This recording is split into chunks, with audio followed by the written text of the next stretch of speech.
Hey guys, I wanted to do a review of Fundrise for you guys. I've actually been an investor for several years and I've never done a review. I invested in this just with the whole goal of doing a review, and I haven't done it. It's a rainy day, so I'm going to go ahead and do a review.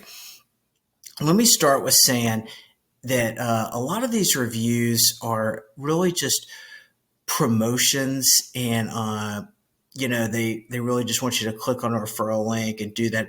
This is going to be the opposite of that. I am going to have a referral link at the bottom, but I actually don't recommend Fundrise for myself and for people like me. But I really want you to listen to the end, and because there's a very specific reason why I don't recommend it. I'm still going to stay invested, still going to keep investing with them, but I don't really recommend it at any significant level. So pay attention to the end. So first off, here's my performance. I mean, the performance has honestly been great. Here's a breakdown of these funds.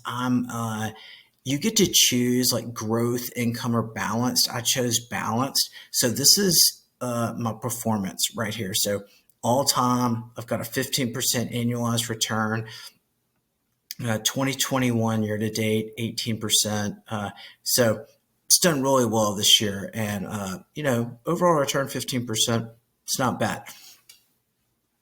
So you can see my account value. It kind of has spiked when I invested some more money into it. I started with $500 and then I just, not a lot of money.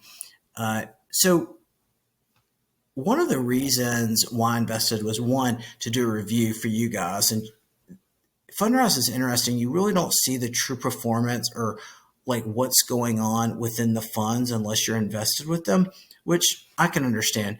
So that was another reason why I invested with them.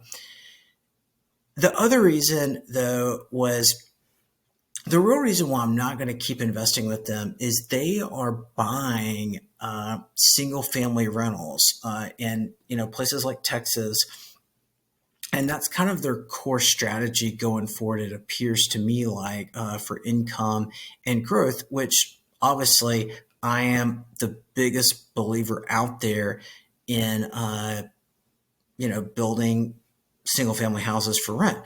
But I can build that myself, and, I can have complete control of the project, get the leverage, and not pay their Fundrise fees.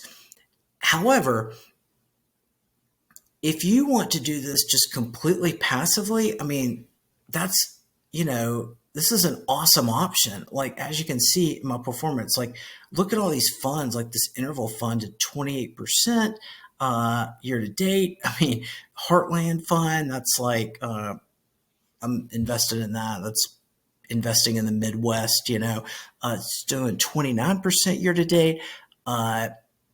It's awesome. So I highly recommend it. If you just want a passive way to get exposed to real estate, I highly recommend Fundrise.